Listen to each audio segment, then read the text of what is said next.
So let me take you a bit back. I started golf when I was about 8 9 years old. I started because I pathetically failed in tennis, where my grandfather used to take me in Calcutta. And then one fine day, I went into RCGC and started hitting golf balls with a 9 iron. And the very first day I could connect, which was something which is great. I felt pretty good, and that's how the attraction or the love affair started with golf. And I used to stay very nearby RCGC.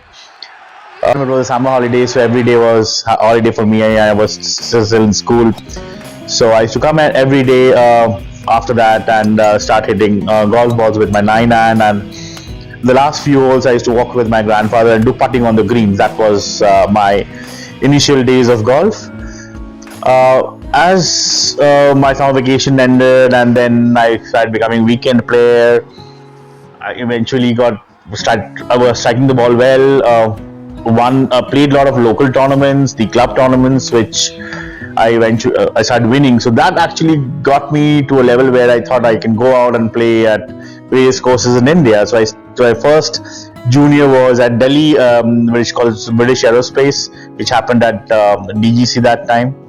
And then that was my first outing as a junior, as a sub junior in the golfing world.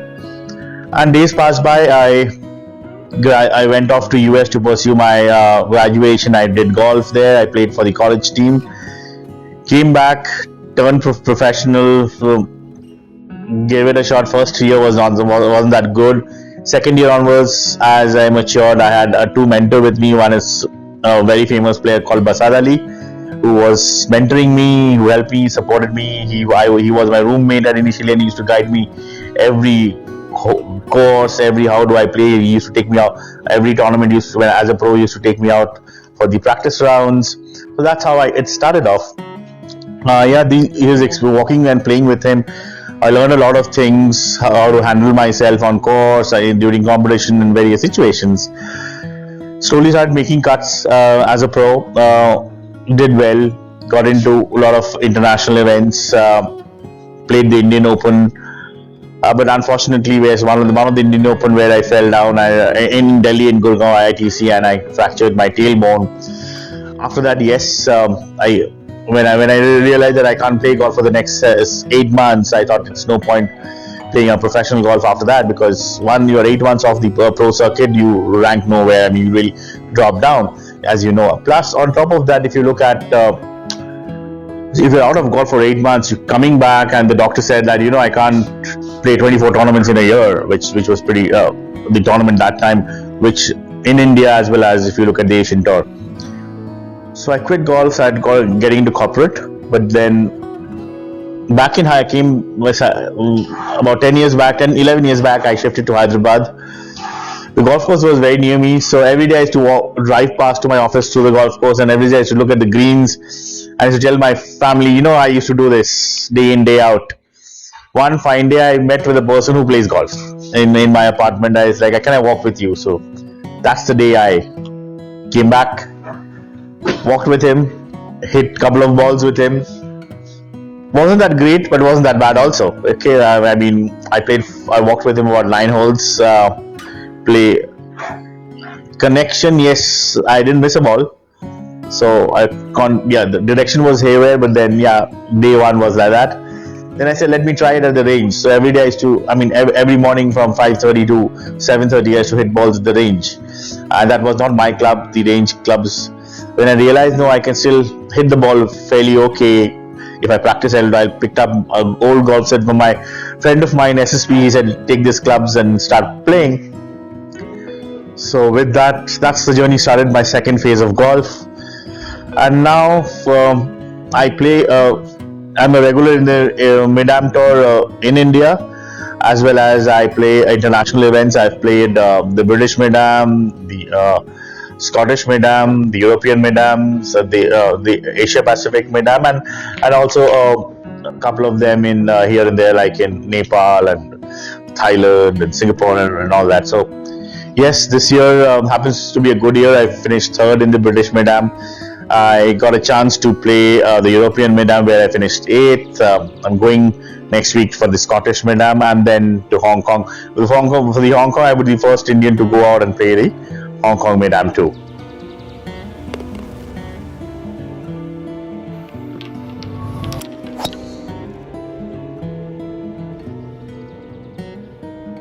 That happens every day. Even when if I tee up tomorrow, the first tee the butterflies are there. So if I'll be absolutely lie if I tell you I don't get butterflies. Yes, I do get butterflies. I get not only butterflies, I get palpitation at times also if I see more than 100 people standing and looking at me.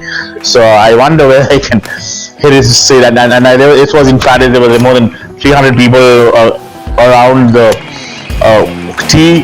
And then fairway was narrow, so luckily I did it hit the center of the fairway. That's like something I did. But then yes, the butterflies are there. So it's not the first tournament is last, and it can happen with the tournament where I'm going to play in future. So first tee butterflies are there. And the swing was there. The swing was there, but the contact wasn't there.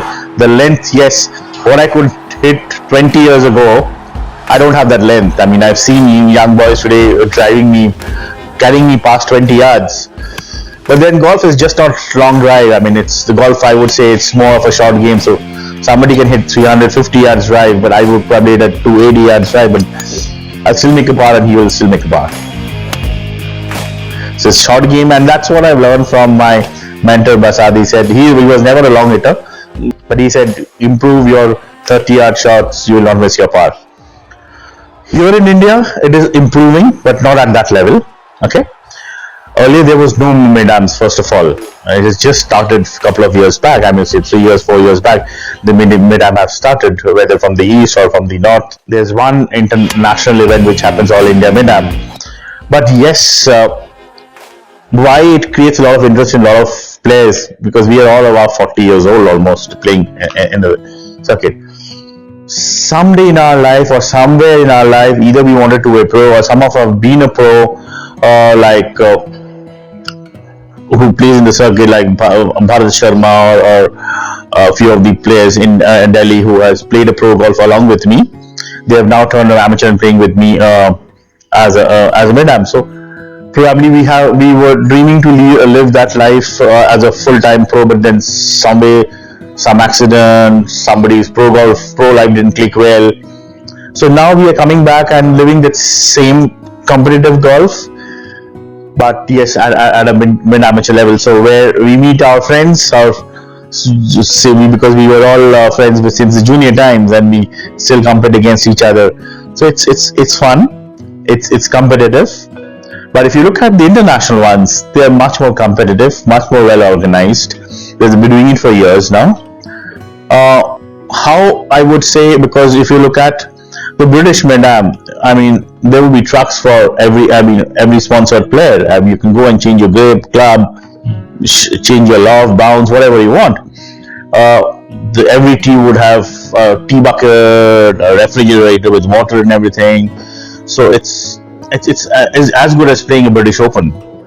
So, and then the courses that we play either had hosted British Open or any of the major events somewhere in their span. So it's a great experience playing in those courses, link courses, Scotland, weather conditions, wind, undulated greens, and unfortunately in India the biggest privilege that we get is caddy. You don't get caddies there, so either you push your own car or you manage somebody has to carry your bag, which are very expensive in that case. But yes, otherwise facility wise it is as good as playing a British Open. Yes, because we will have more players coming in. If you look at earlier days, if you look at the pro circuit, there were hardly few players playing the Asian Tour or the European Tour. Now you got the entire chunk goes from India to play an Asian Tour. You get 7-8 players playing the European Tour. Now we have GE playing the senior US PGA or senior PGA Tour or the European Tour. So yes, people are coming into all stages. So yes, same thing. If we get 4 or 5 people going out and playing for India or playing individual events, but these major events, where you're going to play under the Indian flag, that gives you a great feel. I mean, when your name is called along with India name, it gives you goosebumps. Yeah, your Indian flag and the name called after, say, from India, so and so, it gives you goosebumps. I mean, you're the only a player playing there, and with other nationality players, it's a different ball game. Yes, yes, I wouldn't say no. But then going with the age, the age is also maturing day by day, and with looking at the current pro players and their length that they have, I don't have that length. Yes, I have the short game, but I don't have the length. Um, let's see if in the next 2 years before I turn 50, if I can score a consistent under par or win some more events in the international level, I'll probably give it 1 or 2 years shot as a pro before I finally hang my boots.